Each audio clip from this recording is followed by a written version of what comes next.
Thank you very much. I really appreciate being invited to speak here. It's especially wonderful having gone to school here a while ago, to be back and be able to present here. And just to give you a sense of, I don't want to date myself too much, but there was no email when I went to school here, so that's certainly been a technological advancement since then. Okay, so I'd like to give you just an overview of what's happening in California in terms of its climate policy, but also a sense of where conservation fits in. Working for the Nature Conservancy is certainly one area of focus for us, is really creating policies, helping to develop policies that has a role for nature and really creates the linkages between conservation and climate change.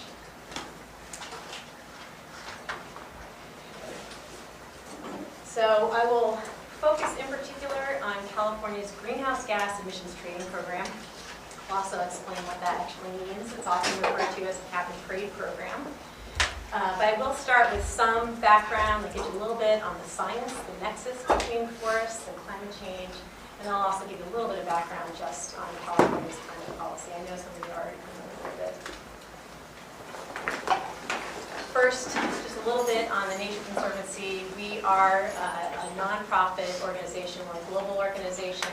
We have members, roughly 1 million members. We have offices in every state in the U.S. and in 35 countries. With respect to programs related to reducing emissions from deforestation and forest degradation.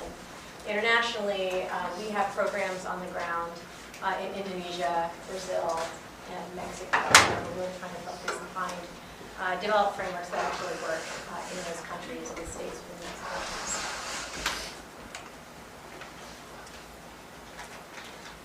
Many of you are aware of this, I think, but it's often worth repeating because sometimes we get caught in the philosophical debates around what's the right policy to help address climate change. And forests are often discussed, and forests and land use and conservation are often sort of marginalized through discussion around offsets and what our feelings are around cap and trade programs and offsets. And so it kind of detracts from some of the basics, and that is forests, how we manage them, how we use our landscapes, make a difference for climate change. It's a major contributor to global warming. Roughly 17%, I mean the percentage changes by a couple points here and there, but overall it's a significant chunk that contributes to global warming. It's part of the problem. We do need to make it also part of the solution. And just a little bit on the science. Most of you probably know this. Through photosynthesis, vegetation, trees grow. They absorb carbon dioxide out of the atmosphere. They fix it in their biomass, their tree trunks, their branches, their leaves, the roots, goes into the soil, and it can stay there for long periods of time. Some of that gets emitted through respiration at night, but a lot of it also gets emitted through human disturbance, and that's where the 17.4% comes from, in terms of what human-caused actions contribute to global warming. That's when we disturb forests, if we harvest them, if we don't manage them sustainably, if we clear-cut them or convert them to non-forest uses. All of that carbon that's actually stored in the trees and the forests gets emitted into the atmosphere. Some of it can go into wood products. It's a small percentage that decays over time, but a lot of it goes into the atmosphere. And so that's what actually contributes to the global warming problem.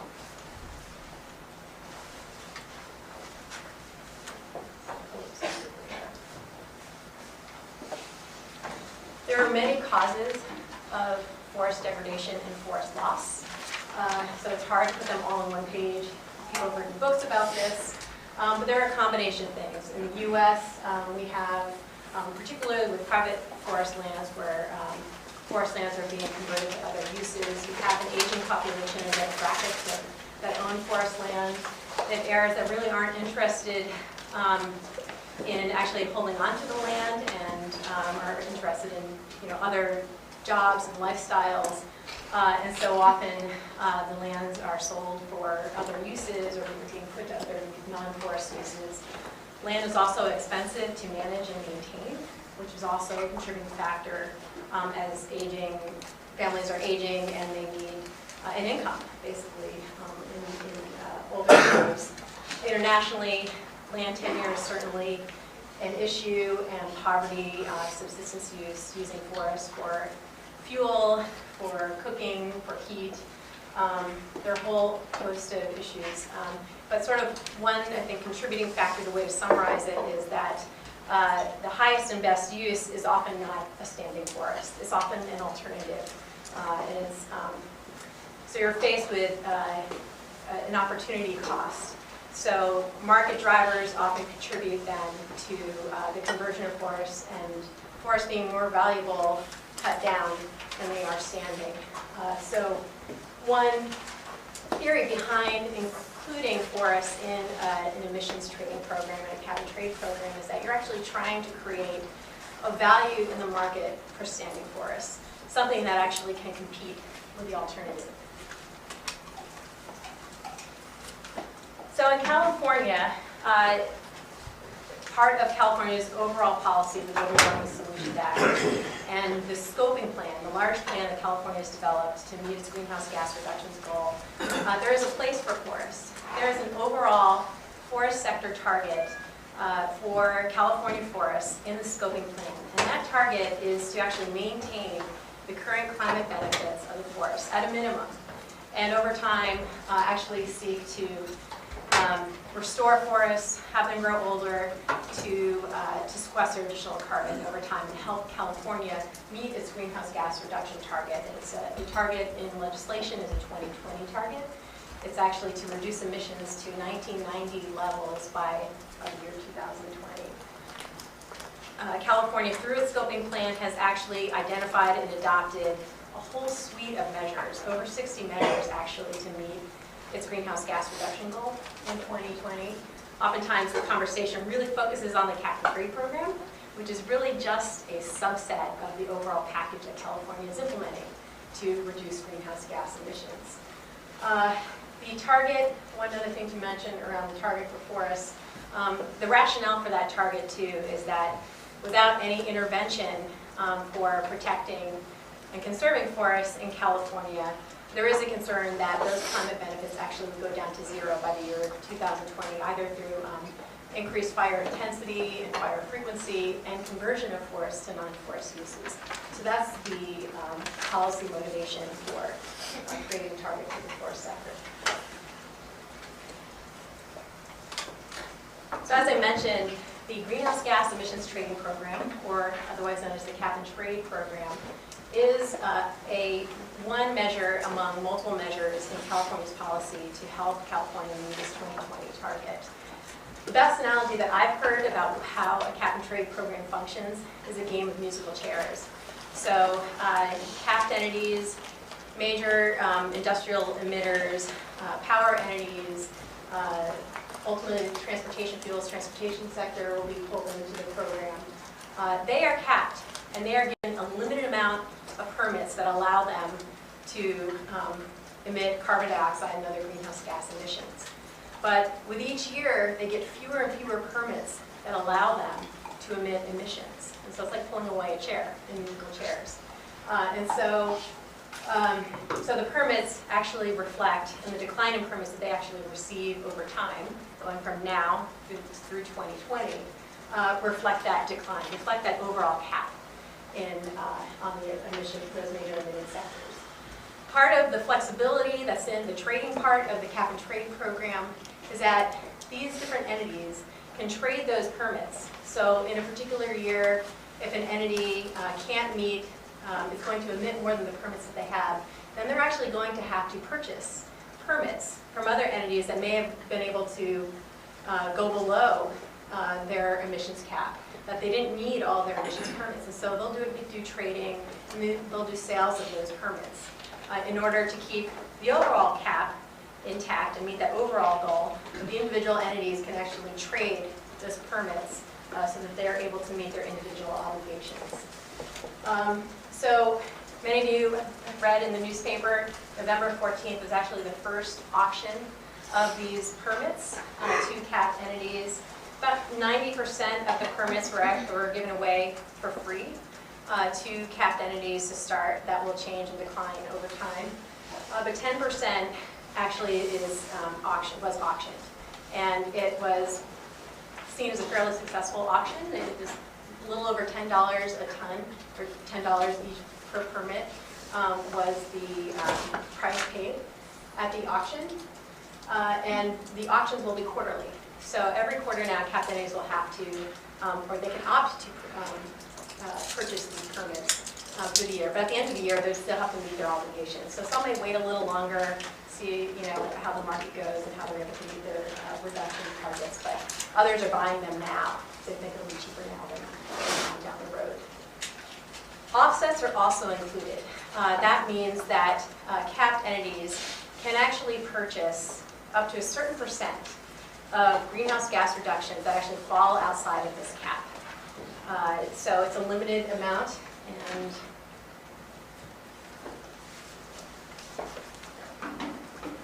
and the capped entities can submit up to 8% of their permits, or what we call their compliance obligations, with offsets that they're able to purchase. So only 8% of their total emissions can be purchased from offsets.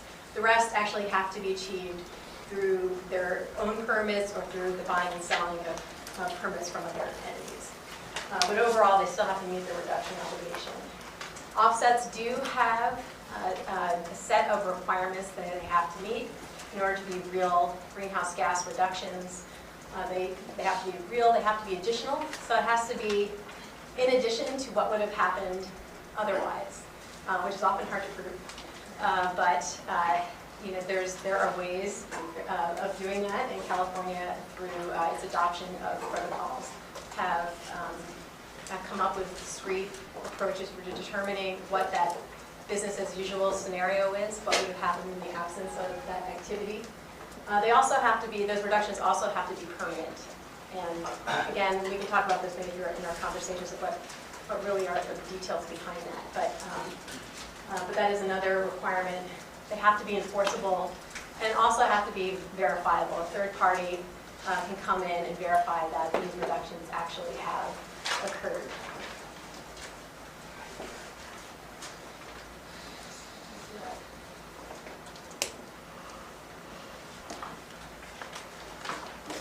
Four protocols or sets of rules have been adopted in California's regulatory program for offsets. Forest offsets are one set of protocols that have been developed. I'm going to talk just a little bit more about those in a minute. The other protocols relate to dairy digesters, ozone depletion, and urban forestry. These are all domestic. So right now, international offsets from Canada, outside of the U.S., are not permissible in California's regulatory program. For forest protocols, and I've been working on the forest protocols for 12 years now. There are three kinds of activities that are permissible. They apply any state in the U.S., so Vermont, and landowners in Vermont could actually develop a forest project and submit that to California's regulatory program for reductions that can be for sale to capped entities. But there's reforestation, so reforesting areas that once were forests but had been converted to some other use in the past. Improved forest management, managing forests to store more carbon over time, and avoiding conversion, so avoiding the conversion of standing intact forests to a non-forest use, such as development, maybe vineyards. Those are the three kinds of activities that are permissible in California's cap and trade program. And there are very discrete, elaborate rules that govern how you do each of those projects as part of California's regulations.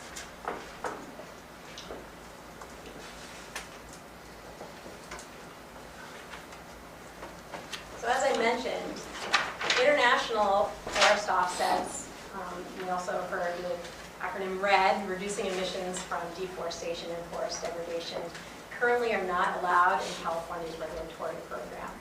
However, there is language in the regulations that allow, kind of create space and a process for California being able to consider the inclusion of international offsets in the future.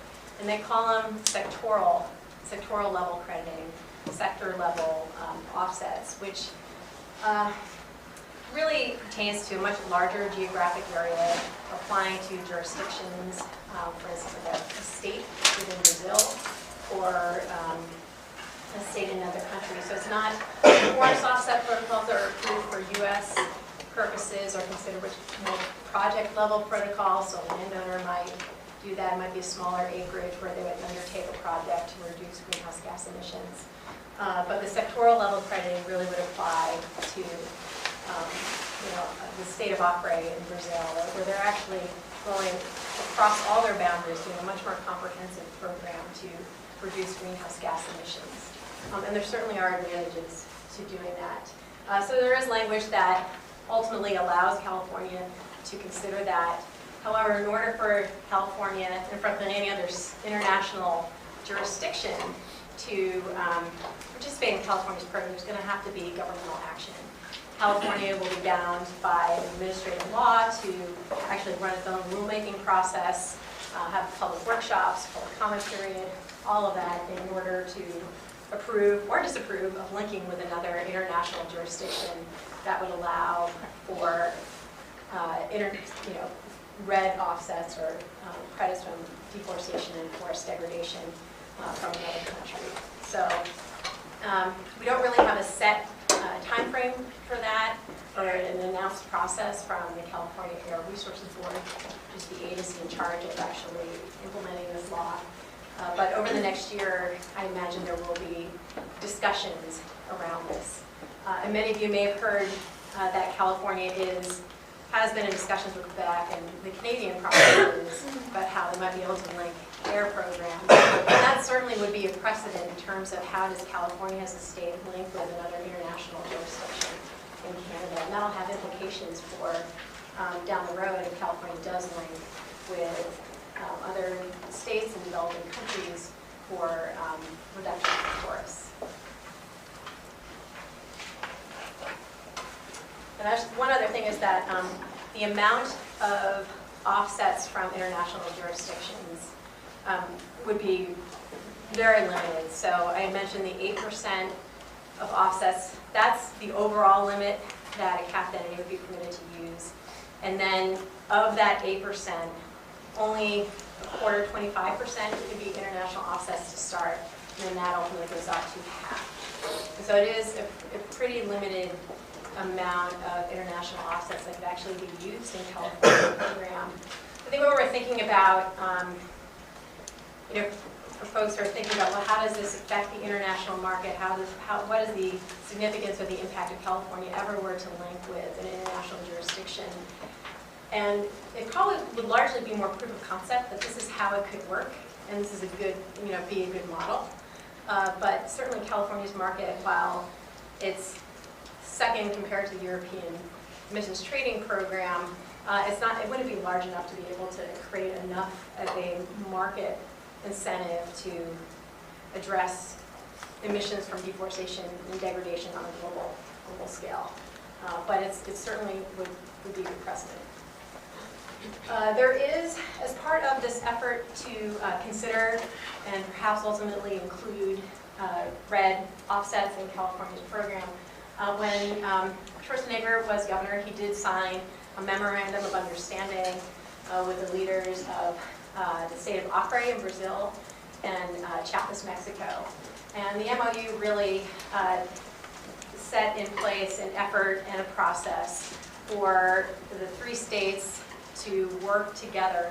We call this sort of a subnational action, but for the three states to work together to find solutions to reduce greenhouse gas emissions, and in particular for the states of Acre and Brazil, where deforestation and degradation in their states and really in their countries are pretty significant, to find ways to reduce those emissions. And a work group was developed out of that MOU. It's called the Red Offset Working Group, or ROW, otherwise. Multi-stakeholder, a lot of nonprofits, and has government observers. So there are observers from the Air Resources Board as part of this process, also from the state of Chiapas and Acre. I've been participating on behalf of the Nature Conservancy. There's nonprofits from each of those states, and there's nonprofits from California as well that have been involved in developing a set of draft recommendations that could be submitted to California and the other two jurisdictions for considerations for how, as they proceed in their discussions, for how these states may link their programs and efforts to reduce overall greenhouse gas emissions. So the draft recommendations are really toward their final stages of drafts, and if I had to guess, perhaps by the end of this year or early next year, there would be a draft available for public consumption. There'll be public workshops in 2013 for folks to read, comment on, understand. But this also is not a government-led process. I need to be pretty clear about that. It's the foundation funded process and really more in private sector. So we need to be very clear about that. It's not something that California's, as an observer, is somehow saying or guaranteeing that red offset credits will be part of its cap and trade program.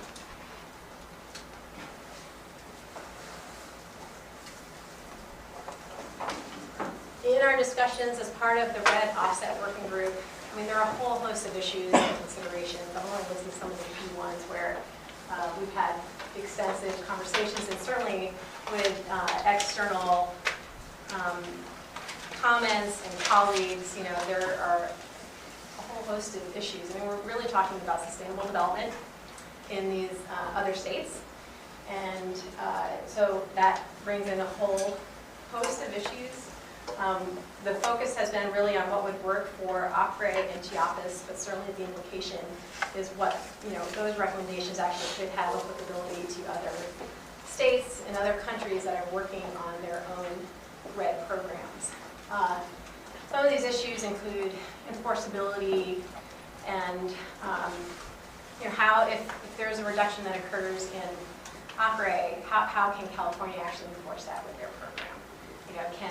California is a state, and international treaties are relegated to federal level policy in the U.S.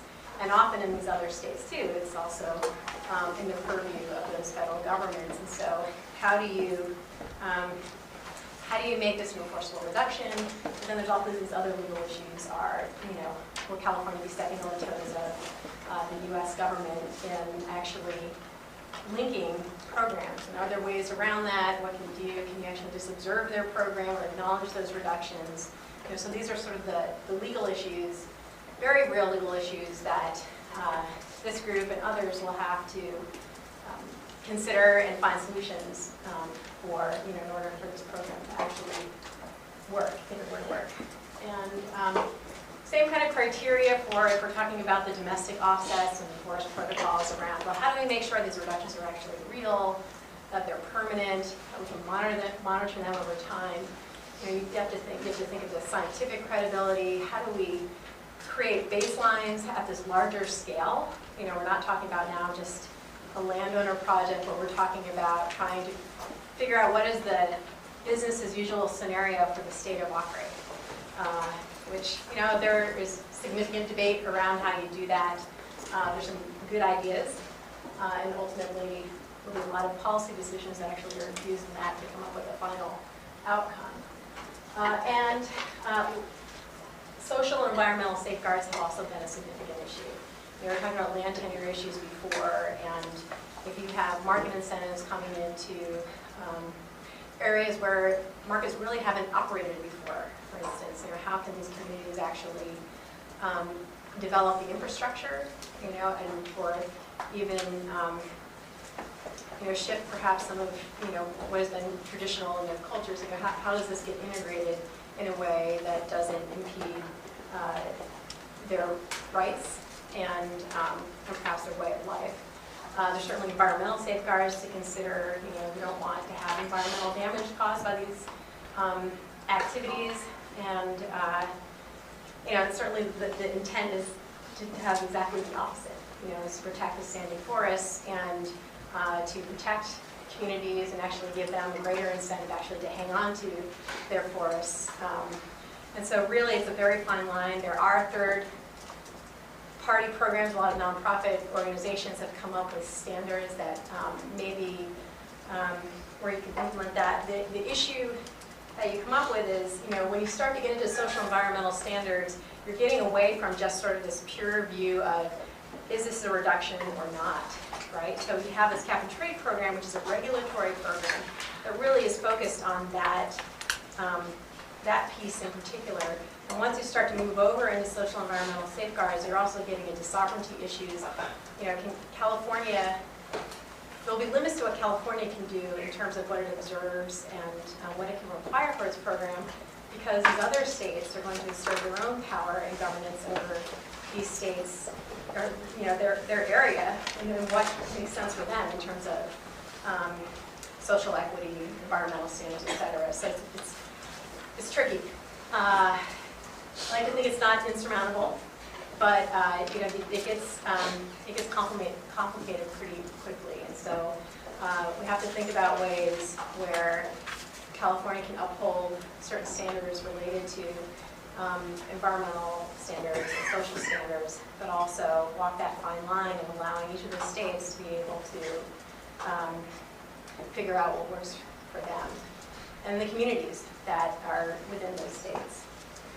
The larger context, which is I just alluded to, is that, and this is true for the Nature Conservancy and our programs in Brazil and Mexico and Indonesia, is that I think probably when I started working on this issue maybe 10 years ago, it really was a pretty narrow view of market incentives that the market would take, I think as sort of a vision that somehow the market can solve these problems pretty easily, and the main driver is the cap and trade program and the market. And that has actually changed over time, in part because international negotiations have really slowed. The U.S. really hasn't done anything, has done some things, but nothing on the cap and trade program to date.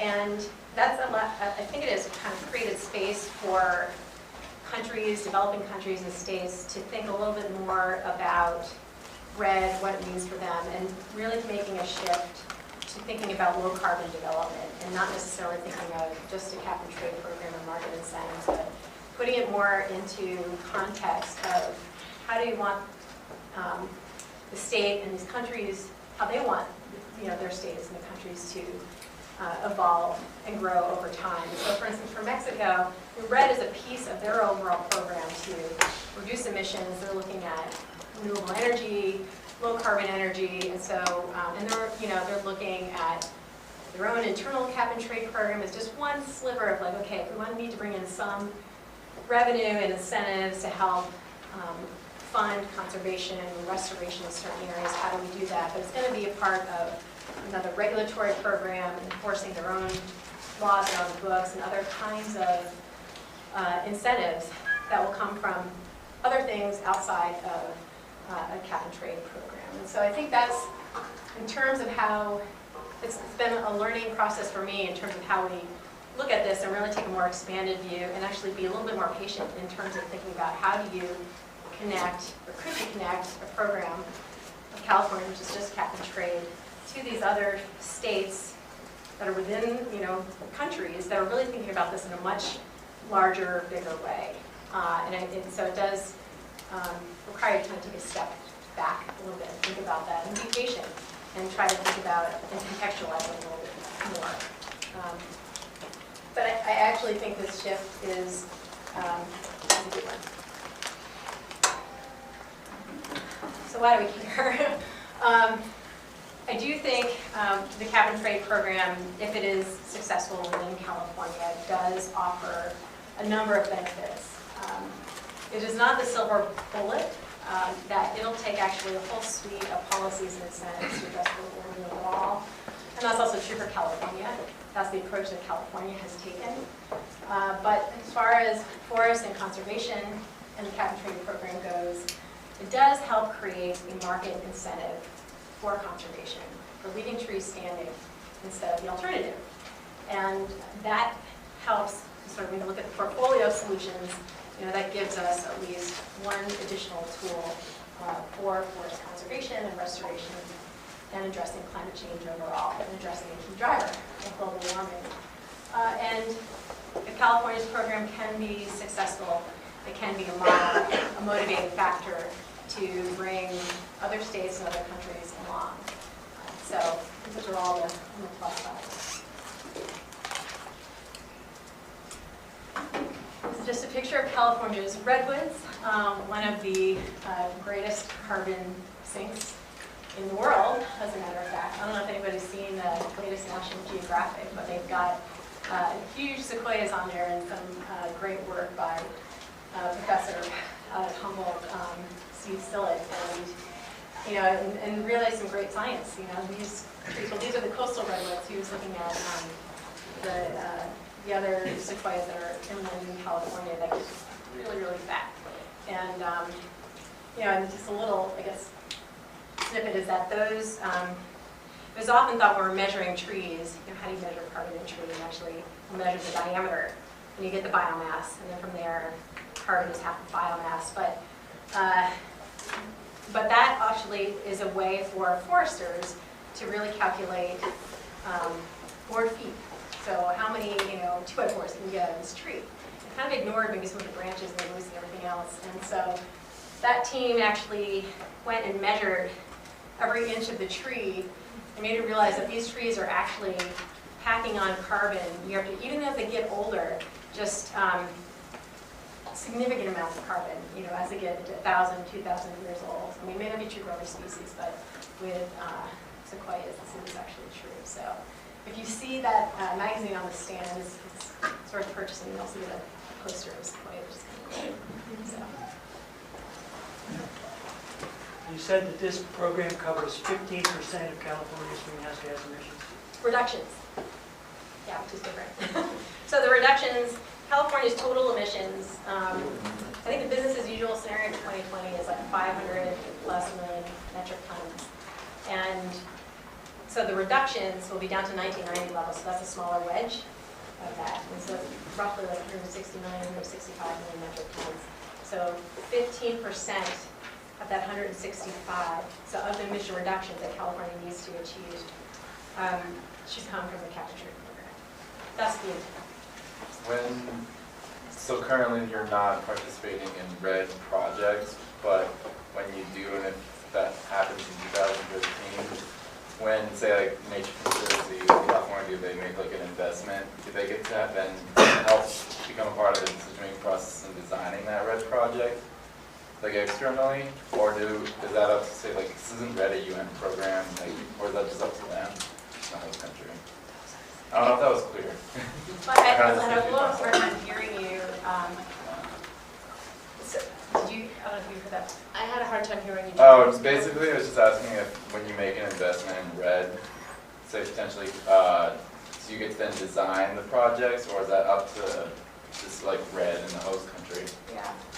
We are, so my colleagues so working in the district of Brau, we spent a lot of time in Indonesia, we're working in a couple different states in Brazil, and then our Mexico program is actually working with the federal government in Mexico to design a countrywide RED program. And so in those instances, we're not really the investors, we're actually helping them on the science end. Help create, structure, and also help run some of the public processes, local stakeholders and policymakers to develop a program. So I think we're playing a facilitating role and also helping, we are also helping ground truth some of that. So it's a more comprehensive, involved process, multi-stakeholder process that we're engaged in. And so in those instances, we wouldn't be an investor, but we might work with the government of Norway, or in the case of California, my role, and I think the California chapter's role, would be more about what are sort of the design elements and the policy to help link California's program with other programs that are being developed, more from the ground up, really. And so I might interact with my colleagues in the other states and countries as if they're thinking about it, and say, well, these are sort of the criteria that are, really need to be met for California's program. And so it's an iterative process. I don't know, does that help? Does that answer? Yeah, no, it does, yeah. What was the question? Yeah, I'm wondering if one of the goals is to create a monetary value for standing forests, how does the concept of only compensating for additionality help that goal? I wouldn't say it's only compensating for additionality, but it's a good question. That's what's in California statute in AB 32. I think that's probably one of the threshold criteria. In terms of, I'll say in the context of RED and developing countries, those are much more holistic. I mean, they're thinking, a lot of the thinking in those programs are, and I think that's probably the advantage of looking at it at a much larger scale, is that often some of the funding that comes in will get dispersed in different ways. It wouldn't necessarily be attached, the incentives wouldn't be necessarily attached for every single dollar to a showing of additionality, but some of that might go into more community development. So long as overall the country's showing a trend that is different from whatever their baseline was, then the actual revenue incentives can be distributed in a way that tackles a whole host of issues and all the contributing, complicating factors that result in deforestation and degradation. So there is an evolution in that thinking. At the same time, additionality has to be a part of that, just given the fact that we're trying to reduce emissions overall, and other entities will be relying on those reductions to be real in order to ensure that there's integrity to the cap. I'm just wondering if you could give us a little bit more information about the role of the Nature Conservancy in the unfolding. So I understand that there's maybe some consultation with this MOU that Schwarzenegger has with Brazil and Mexico, but do you see yourselves as managing and promoting forest offsets through the land holdings that TNC already has in California, or do you see yourselves across every state in which TNC holds property, actually developing any of these projects for reforestation, improved forest management, etc., in order to gain forest offsets for California? What's the role that the Nature Conservancy is going to fill in meeting, these? I don't think there's one single answer to that. I think you can ask my colleagues in other states, and even in Vermont, it might be different from what I say. But yeah, I imagine we'll play multiple roles. Where it makes sense for us, where we see key areas that are critical for conservation, for habitat corridors that help with our mission and what we have outlined to be as areas for protection and even for adaptation purposes, where we can find where it's suitable for greenhouse gas reductions also, then I think we would look to maybe carbon and the revenue that might come from carbon as one piece to help fund perhaps the ability to conserve that area. So I can see that happening, and that is happening in a couple different states in the U.S. On the other hand, and that's where say project staff and people working in the field. But for me, I'm more in the policy realm, and so I'll be looking to how to make sure the policies achieve multiple objectives. Can help address global warming, also help meet our conservation objectives, and also do it in such a way that respects, rights, community rights, and avoids environmental harm, and actually, promotes multiple benefits. And so that's, so we work in that realm, which has sort of a broader impact, perhaps, and then, ideally we link what's happening on the ground with what we're doing in the policy realm. And then, we certainly help and play facilitating roles with other landowners and governments, to say, this is what we've done these pilots, this is what worked, this is what hasn't worked, and just provide some lesson learned and insights to, on a more practical level for our stakeholders and folks that need it. And so, and we've played all those roles, it just really depends on the place, really. That was my question. Better ask, so thank you. There's we're a big organization, so it takes actually quite a bit of effort for me to communicate to our field staff and say, this is how you can do it, this is how you might be able to get revenue if we need to acquire that parcel of land, protect that from development. It requires kind of a shift, and also a leap because there's risks associated with it, and so it takes a little work. We're fundamentally a land trust. That's what we started, and so we have, we've developed methods and ways of raising funds, sort of in more traditional ways for conservation. So this is more of an innovative approach to doing that. I was hoping you could talk a little bit more about the mechanics of the cap and trade. And two questions in particular. I was wondering why only 8% of the permits could be realized through offsets, so why the bulk of it falls to the cap and trade. And then secondly, if $10 a ton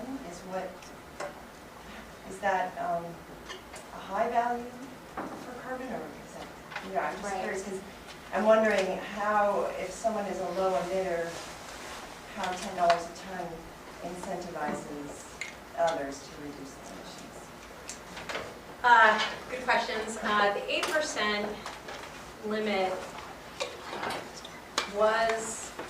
is a policy decision really to ensure that reductions also happen on site with the capped entities. And also a decision to, where do you find the right balance of where you want to create an incentive in the marketplace to reduce greenhouse gas emissions while also not driving up the price of carbon so high that it has a huge impact on ultimately consumers, because once you do price in the marketplace, and consumers end up paying more too. So becomes a negotiation among many, many stakeholders. I mean, that's sort of the honest answer. But there was a policy desire to have offsets, but not so many that it erased or somehow eliminated the incentive to reduce emissions even within those cap sectors. With the $10 a ton, that's actually the floor price that California set, so it can't go below that. The European Union, so the other, in the Northeast here, as part of the regional greenhouse gas emissions trading program, the price actually fell below that, and so one of the, I guess, the sort of lessons learned is that we really want to we do want the price to be higher to create enough of an incentive in the marketplace. $10. We'll see if that is sufficient. It should be going up higher. This was just the first auction, and so quite a few capped entities actually did not purchase permits right off. They're kind of holding back.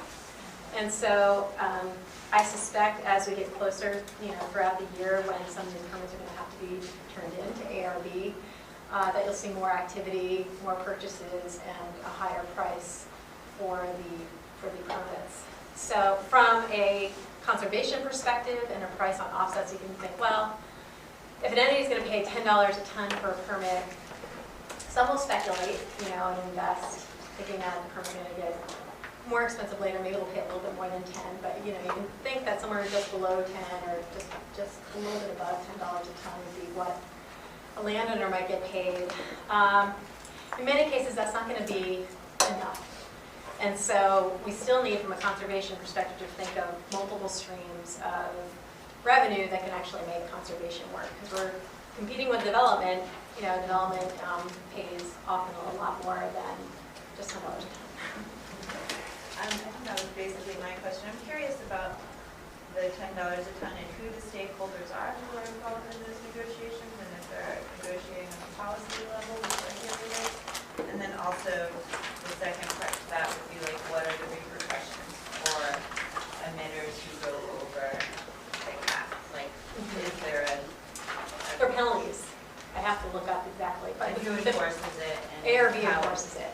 So the Air Resources Board is a California agency that's in charge of implementing AB 32 and enforcing most of the programs. ARB shares some responsibility with other agencies on their programs. And it's not really like a backdoor negotiation. there are these public workshops that ARB has held, since 2006 was when AB 32 was signed into law, and so it's been several years of public workshops to really flesh out what the rules would look like. And so ARB has met with a number of regulated entities, they've met with nonprofit communities, other stakeholders, they've met with people administering the European emissions trading program, they've met with agencies, government officials in the Northeast for the RGGI program. So, so the decisions ultimately are made as a result of all of those consultations and public input and research, really. Economists, tons of economists. There's an economic allocation advisory committee that was pulled together, probably about 12 academics, some from the Northeast, others, a lot of economists, and they provided a whole advisory report too on the emissions trading program, how it could work, what are the key design features to really send the right market signal. They actually recommended auctioning all of the permits and not just 10%. And that was our position. And this is where I think politics come into play sometimes, and just a lot of concerns around the economy, and so, but the amount of auction permits will actually go up over time. I think it goes closer to 60% after 2015. So, Okay, I think actually we need to stop there and.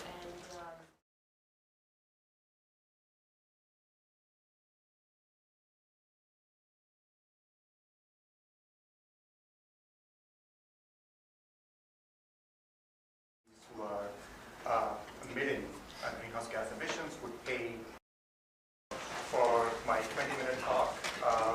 This work comes from some of the research that I've been doing in about 10 different tropical countries in the last 7-8 years.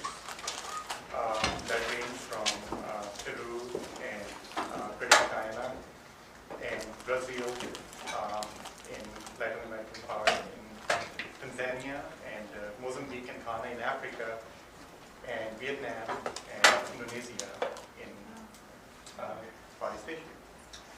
So I'll just start with an example. RED Plus is technically a payment for ecosystem services method, where the global entities who are emitting greenhouse gas emissions would pay the tropical countries to conserve tropical forests, and that would be a global to national local benefit transfer mechanism. And here we're looking at essentially carbon, because as Michelle mentioned, under the fourth assessment, we're looking at about anywhere from 17 to 25% of the global greenhouse gas emissions are coming from tropical deforestation. And which I want to mention is different from afforestation or reforestation programs. And my perspective is essentially policy design perspective. I've been also tracking UN FCC Conference of Parties meetings. So on Saturday I'll be going to the Conference of Parties 18th meeting. That's started today in Doha, Qatar. And the RED Plus came into prominence during the Copenhagen negotiations in 2009. Even though that was not the first time that it was brought to international attention. In 2003, during the Marrakesh Accords, it was hotly debated whether we should include deforestation as a mechanism, like you might have heard about clean development mechanism or joint implementation programs. But at that point of time, because of the controversies, tropical deforestation was not added as one of the climate policy mechanisms as CDM was. So in Copenhagen, many of you are aware, like it was a big failure, very disappointing failure. But RED Plus came out as one of the most prominent mechanisms. And Hillary Clinton, for example, made a statement that maybe by 2020, the industrialized countries would be giving about $100 billion to the developing countries, and some of the financing would come for RED Plus as well after that. So a small fraction of that money would come from that. So I want to say that this policy not just from the biological conservation practice, but there is a tension here between biological conservation and economic development, because the greatest amount of tropical deforestation is happening in the places where we also have the largest coincidence of poverty. So if you happen to visit, for example, Peru or Brazil, the people where the tropical deforestation is happening are not relatively well off. Their annual income is not very high, like typically in the range of $1,000 to $2,000 in Latin America versus in Africa, it's much more poorer. But it's also not just the poverty that's causing the tropical deforestation, it's the demand from the international trade. It's the demand from urbanization within those countries, and also the large-scale land grabs, the large-scale massive amount of agricultural projects that are going on in these countries that are causing. So we have to look at it from the big picture perspective, not just the limited perspective of tropical deforestation. And if we could just pay those poor people to conserve the forest, that we would do so. So these are some of the issues. And finally, before I move on with my presentation, I just want to say that I'm trying to lay out here some of the those 120 shades of gray in which this RED project could be successful. It's not just black and white that it's going to be a failure or it's going to be a success. It's more like you have to think about the trade-offs. Like, no matter what choice do you make, it's going to result in different kinds of trade-offs. So from the policy design perspective, the challenge is that who emerges winner or who loses with respect to different choices that we make in terms of the policy design features, and I'm going to talk about those. So,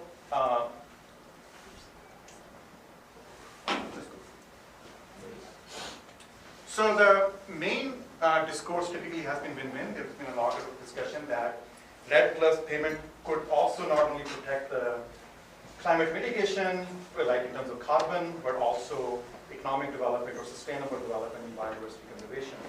But from our research, my main argument is that what we have found is that we're not necessarily going to end up with win-win-win outcomes. RED plus is, as you mentioned, a very, very highly complex system. There will be trade-offs, and what I'm calling this politics of scale and politics of knowledge that would affect the final outcomes. And from politics of scale, I mean when the larger scale global entities can influence the decision making of much smaller scale entities. For example, international policy-making organizations can influence decision making or the outcomes at a much smaller scale. So we really need to focus in terms of designing this policy mechanism through different lenses, which include not just the economic valuation, but also I would say that the governance and power, understanding those relationships is really critical if we want to make RED plus a successful policy in terms of avoiding tropical deforestation in the next 20, 30 years. So just a little bit of data here, like for example, Strasbourg, just before the Copenhagen negotiations and Global Environmental Change published this study. And this was a study done for about 40 plus countries, tropical countries. And it came out with this, those of you who study environmental economics, that if you could find out an exact number where marginal benefits equal marginal cost, you can design your policy in a ways to reduce the pollution. So for example, on this axis we have the incentive, like the amount of money that will be given by the like international entities in billions of dollars versus here are the emission reduction. And they came up with a number that $25 billion is where marginal benefits equal marginal costs. So this is the greenhouse gas emission abatement curve for the tropical countries. So with $25 billion per year investment, we can reduce about 85 to 90% of the carbon pollution that's coming out from that. So that was the perspective. And they said, okay, we need to figure out how do we generate $25 billion annually from the first world. So you can imagine, like in the US, 5% of the population is emitting 20% of the global greenhouse gas emissions. So you can have the US entities like California or other, as a nation or some other entities, corporations, can invest in these tropical forest conservation programs through RED and reduce the greenhouse gas emissions. That was this. You can also do it by dollars per tons per CO2. Dollars per ton CO2, like for each country, those different curves could be, abatement curves could be calculated. And you could see like they vary from country to country, depending on the local context. So for example, the Congo's curve would be very different from, let's say, these are the Latin American countries, these are African countries, and they vary. I don't have the time to get into each one of these curves, but a lot of effort went into calculating those curves. Similarly, there's been an idea that there's this Napster et al. Study that said that with the REDD+ we can completely eliminate deforestation in Brazil. And that study was also founded on a lot of these kind of assumptions about whether REDD+ can and work with in terms of avoiding deforestation. Can we just a little bit go in the slide behind, the one previous one? I just want to make an assumption, just lay out the assumptions behind these calculations of these numbers, is that they assume certain, like they were fixed opportunity costs. The opportunity cost is one of the fundamental idea to calculate the payment, because you're giving the money to somebody to avoid the deforestation. It's that counterfactual scenario that Michelle talked about. That's really important. There are also assumptions about like the kind of land uses that would emerge. All these kind of calculations also assume there are no tenure right conflicts, no wars, no technological innovation. So these are some of the major heroic assumptions that go into building these standards. So this was a global level. This was from the IPCC Fourth Assessment Report. There's also reported in Boucher's the report, which looks at that at the global scale. These are three different models. So here's the cost, and this is the reduction in million tons of carbon per year. So, for example, with $200 billion per year investment, this model predicts that we can reduce about 3 billion tons of carbon per year. So that's like the idea at the global scale. But you can see that these different models are not necessarily in agreement, because they have underlying differential assumptions about the opportunity costs as well as the land uses that will emerge in the future. So now, this is a study that came from DeFries et al. Recently after a remote sensing analysis of about 41 countries, and they found that it's not just necessarily the poverty, the poor people who are causing the tropical deforestation. It's also the agricultural trade. These are the large-scale land grabs that are happening that are causing tropical deforestation. And that evidence is much more like the steeper the curve. These curves are calculated for Africa, Asia, and Latin America. So the Africa is like not as much at this point in time for this period of study. It's the flatter curve, but for Asia, we see a lot more agricultural trade, essentially like palm oil expansion in Indonesia, for example, where large-scale agro-industry is going on to establish these palm oil and soybean plantations in these countries.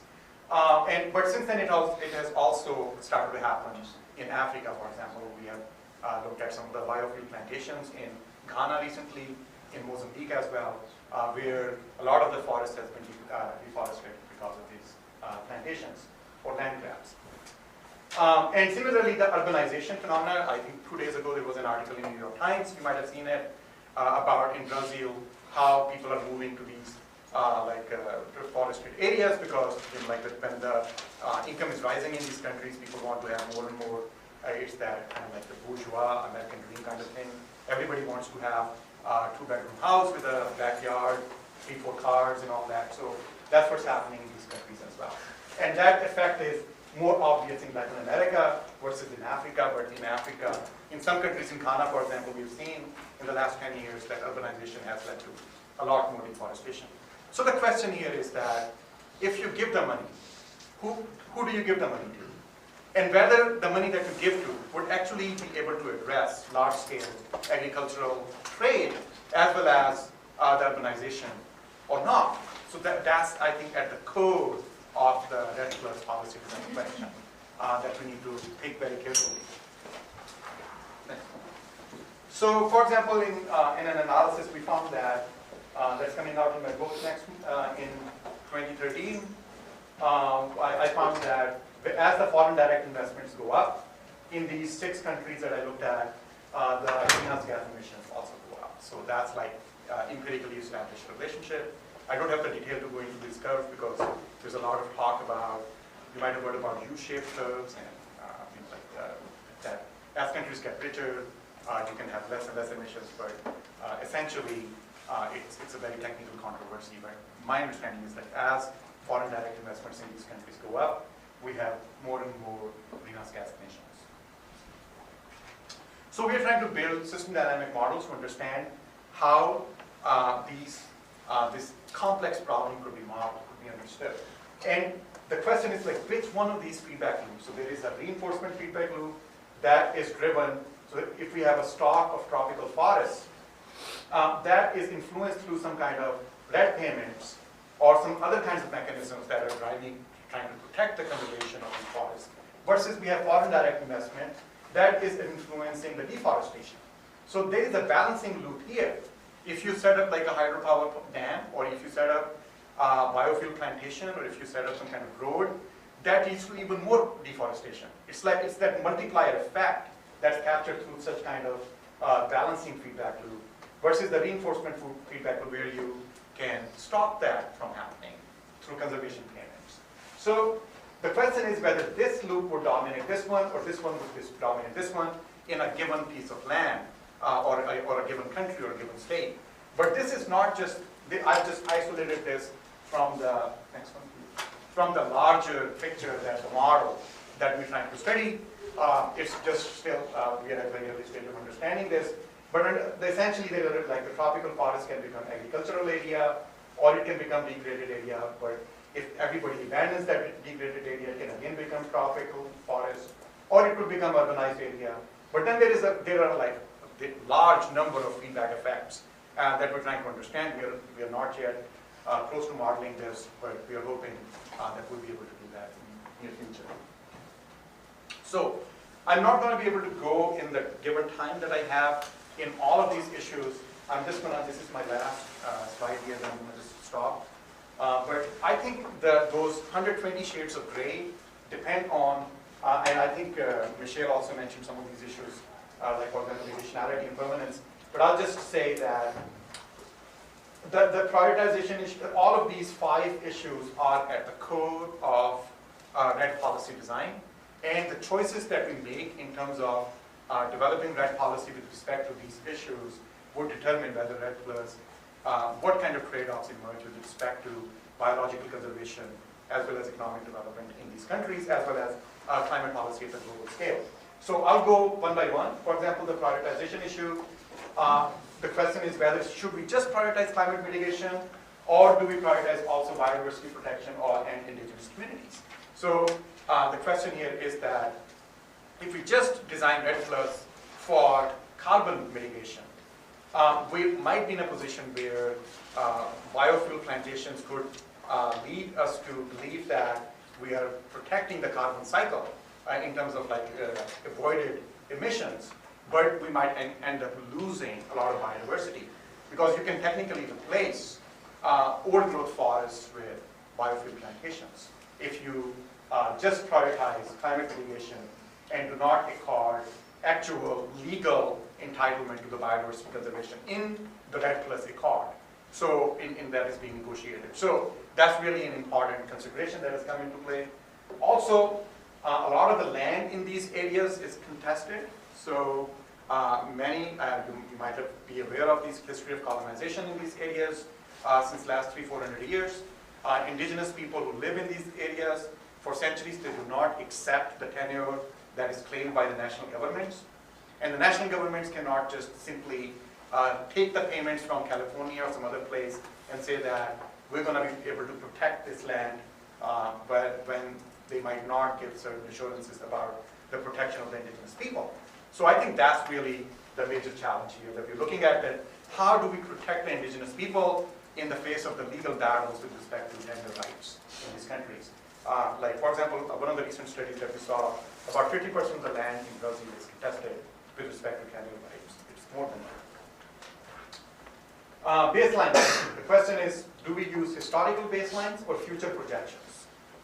This issue is still being contested.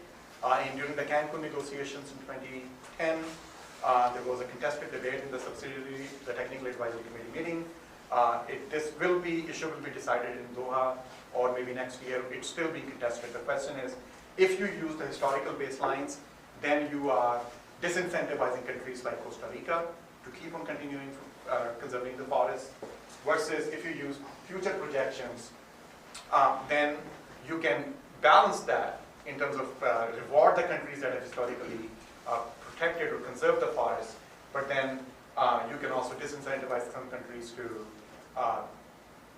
increase their emissions in the short run, so that they could have different counterfactual baseline. So this is really a very, very tricky issue, like how to go about that. The permanence issue goes to the carbon density calculations. Those of you who are in the ecologists in this room, like how much of the uncertainty is there with respect to conserving these tropical forests. The problem is that biologists do not necessarily agree that what would be the carbon fertilization functions of tropical forests in, say, 550 parts per million constrained world versus 750 parts per million constrained world. There are different carbon concentrations in the atmosphere would lead to different carbon density functions. So that's really a major challenge. And then, of course, there are other kinds of challenges with respect to different types of trees. How do you calculate them? How do you aggregate those emissions, carbon emissions, across different kinds of trees in these systems? Leakage issue, whether you give the money at the project level, community level, or the national level. That's a big problem. Like we read, there's also so-called nested approach. The question is, if you give the money at the national level, you can avoid the leakage, because if somebody wants to build a biofuel dam project or a hydropower project, they can still do it if it's done at the project level. If you just give, conserve some area of land, there is a tendency that some other area of land that's adjacent would be used for that project that was coming in the first place. So these are some of the major issues in terms of leakage within the countries as well as across the countries. And the additionality issue that Michelle already explained pretty well. I think it's easier said than proven.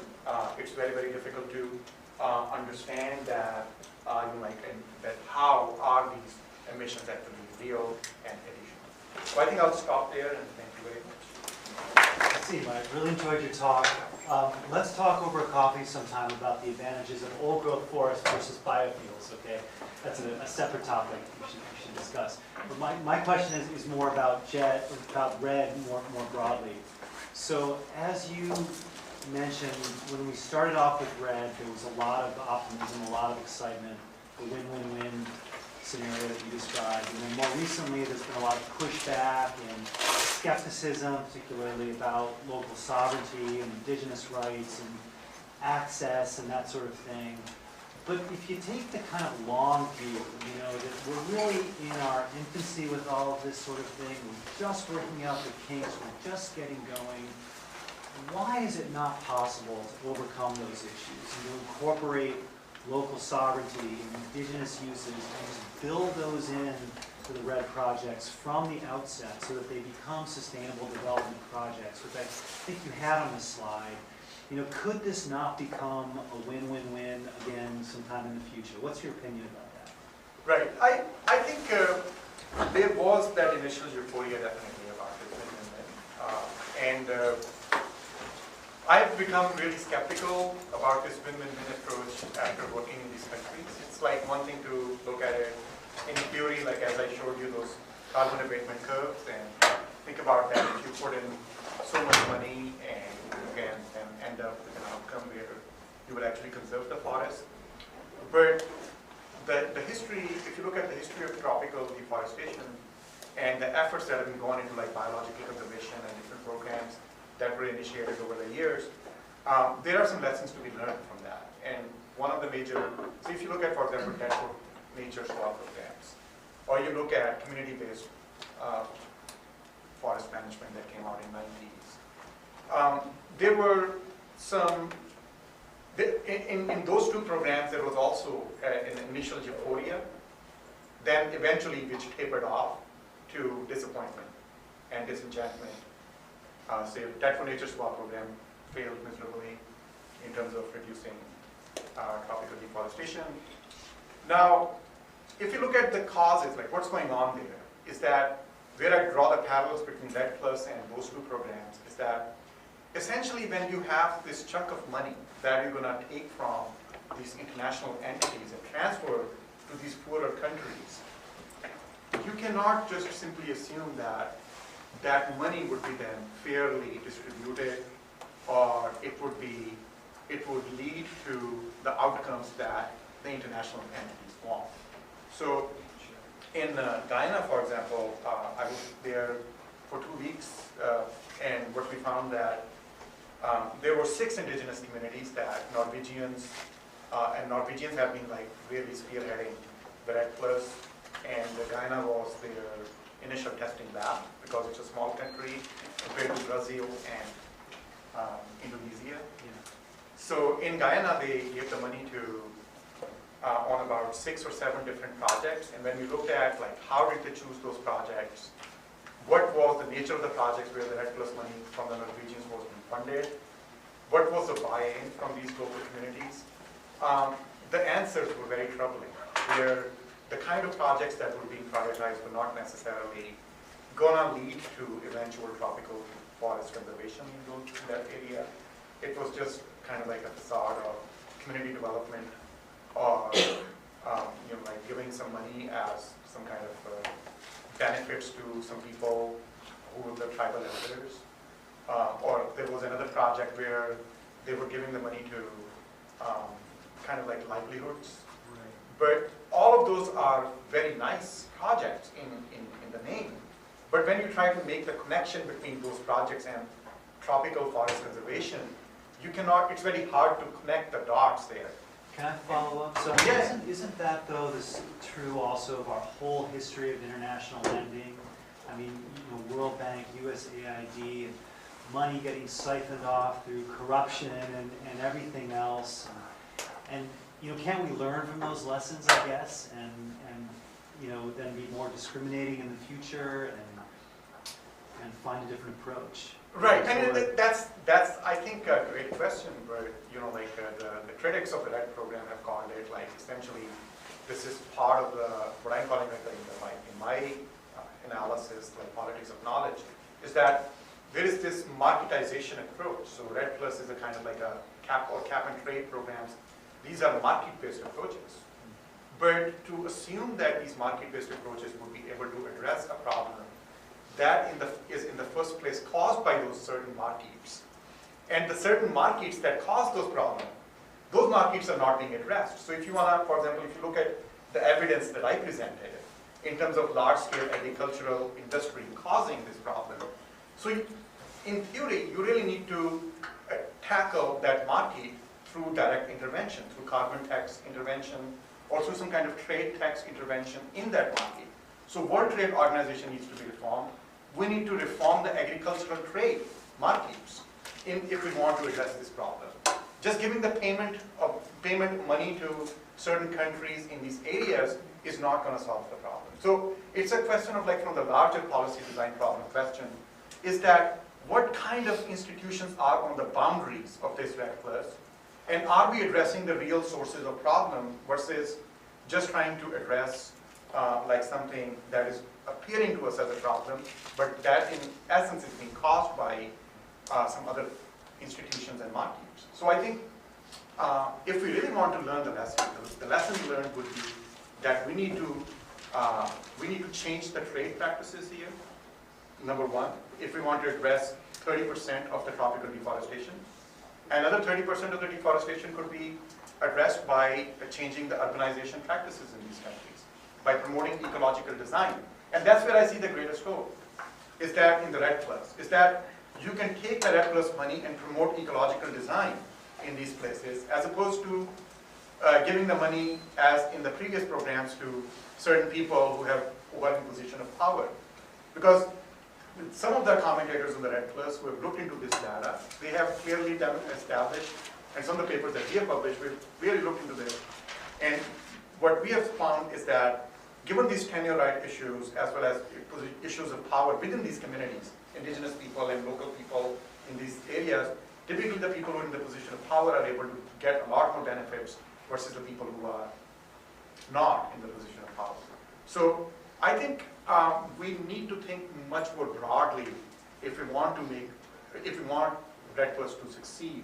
And that would have to be attacking the urbanization problem, but not just urbanization, but also large-scale agriculture needs to be, I would say, nipped in the bud. Yeah, I have a question maybe for both of you because you thought about this. I've always struggled between the project level, because I'm a community-based oriented kind of person. The project level, there would be the most accountability, the most ability to reach this triple win situation, much more manageable. And yes, giving money to a large regional government might not achieve the goals. You really have to identify the drivers. That's really clear. But the more you talk, I began to think maybe the sectoral approach that you mentioned is what's really needed. And if there was a state-to-state collaboration, that maybe through the kind of regulation that California is imposing on given sectors, that they could also impose that, Brazil could impose that on sectors in Acre. So it might not be reforming the World Trade Organization, which is a big problem in itself. But if they could regulate big agriculture as an emitter, and if they did that in collaboration with other states, then maybe the sectoral approach would actually achieve the win-win-win goals more so. I just want to hear comments from you guys because you're immersed in that. Michelle, you want to go first? I have something to say about it. Yeah, I guess I'll see them as exclusive, and oftentimes when you're talking this, you want some sort of performance or action at that larger scale level because it is complicated. You need the buy-in of people down on the ground. We also want the buy-in and commitment from the folks that are governing the state. And so to that extent, then yeah, we need some sort of sector level engagement and accountability, responsibility.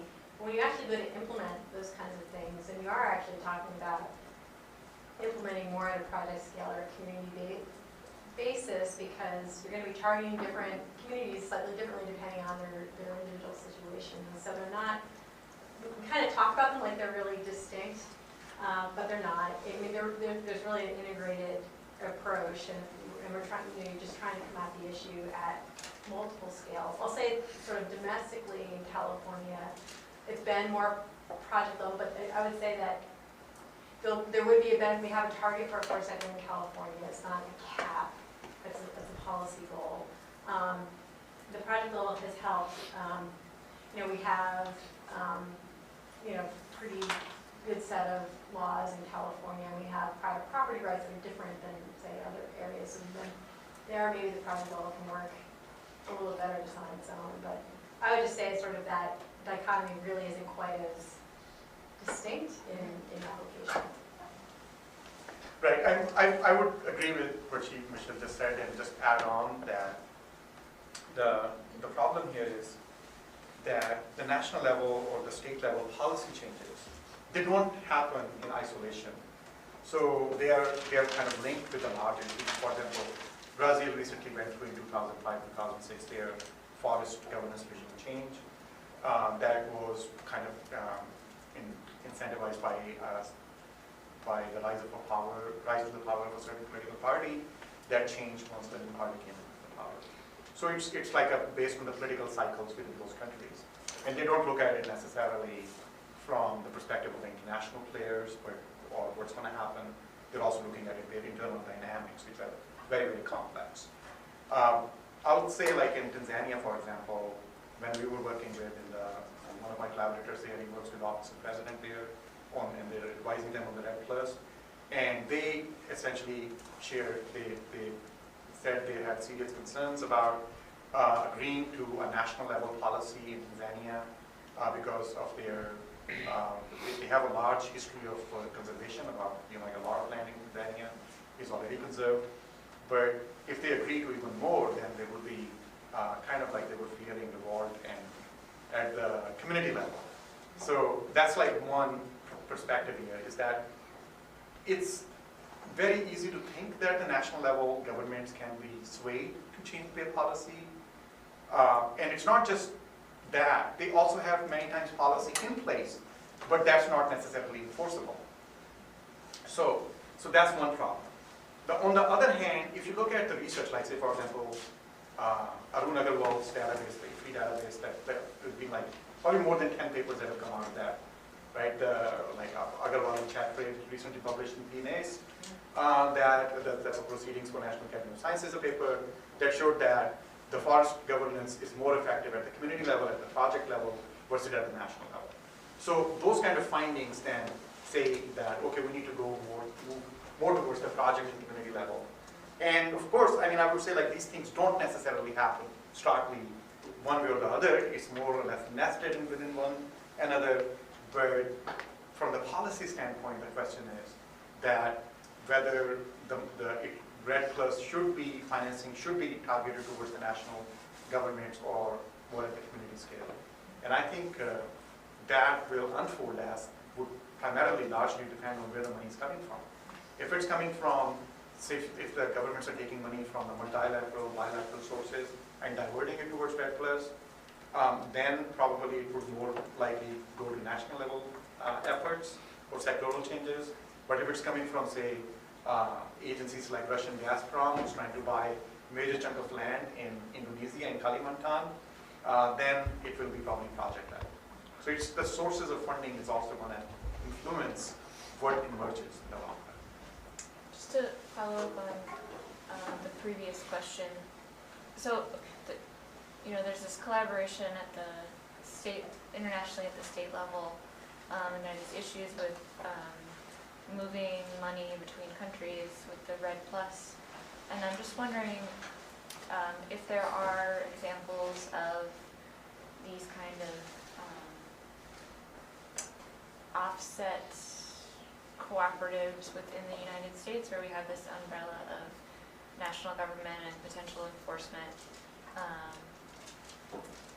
and where we're potentially keeping things more local and smaller. Are there examples of that? I mean, I realize that potentially if we're doing that, we're just externalizing other costs internationally, but it seems like if we could get that to work within the United States is the largest carbon emitter at this point, then we have a model to move forward on a larger scale. Can you comment on that? Are there examples of? Yeah, so there are two examples. One is like the question here is the cap and trade system or the flexibility mechanisms tend to be like the idea is that they should be designed because they could lead to more cost-effective reduction of the emissions.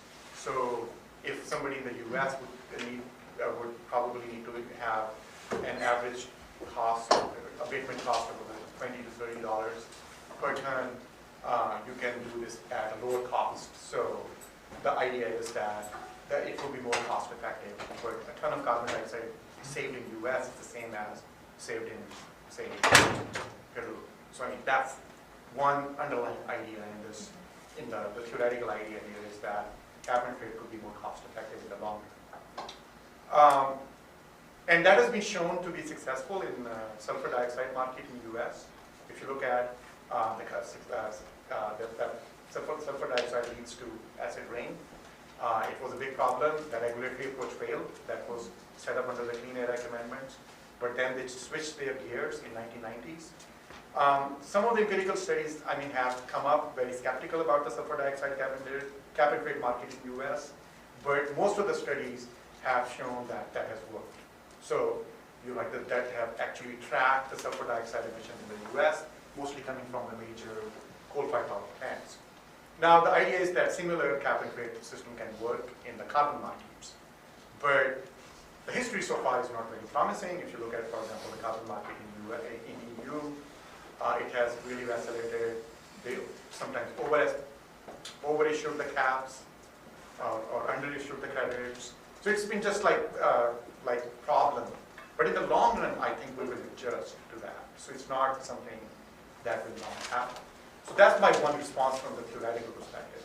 So in terms of the polluter pays principle, that is important. I think the U.S. should take responsibility to reduce their own greenhouse gas emissions and pay for that. So that's really a question that has so far been unaddressed. Because I mean, I think you gave a pretty thorough answer. Is that Well, I guess, you know, the cap and trade and the precedent that's set by the SOx and NOx emissions is interesting, but I'm also thinking about this idea of carbon offsets as well, and whether there are, so California seems to be on the cutting edge of this idea, and before Thanksgiving break, we just heard from universities who are doing carbon offset projects as locally as they can. And so I'm wondering if California is looking to potentially, you know, other states or even within its own state to figure out how to do carbon offsets. more locally? Yeah. To encourage that? I mean, obviously they have to if they're not going to go internationally, but I'm Right. trying to think of like examples. You know, through its, I'm trying to think of more local programs within California. I mean, PG&E had a ratepayer program for, so that ratepayers would voluntarily choose to offset the emissions associated with their energy use, and that was local projects, so you could pay $4 a month and your bill, so those funds were invested in projects within California, including forest conservation projects. So that, I would say that's one example. For California's regulatory program, they allow for, there are some issues, there are actually some commerce clause, you get into some legal issues with the cap and trade program in terms of how you regulate different entities and where you draw boundaries. And so there are potentially issues if they try to focus all of the purchases and revenue, you know, just within their borders. But just by virtue of only having a domestic offset protocol approved right now, you know, several of the projects in California, there's actually quite a few also on the West Coast that are listed for the cap and trade program. Also, and that's probably as close as it's gotten. I expect and hope over time, because we have a target for the forest sector, there'll be some other policies and incentives that will be focused on California forests as a complement to the cap and trade program. And maybe this gets in part of what you were asking. You said the cap and trade is only 15% of the emissions reductions that they're looking for. So how are they expecting to get the other 85%? That's still all. Those are all through more traditional, I don't know if I'm in trouble, but through more traditional regulatory. But we have a renewable portfolio standard, we have a low carbon fuel standard, you know, diesel idling standards. So there really are a whole host of other measures that are directly responsible, you know, where entities are directly responsible for those reductions and making changes. And the cap actually sits on top of that. So it's not like, so an entity could be subject to multiple measures and regulations in the California's program, and the cap is sort of the backstop of, okay,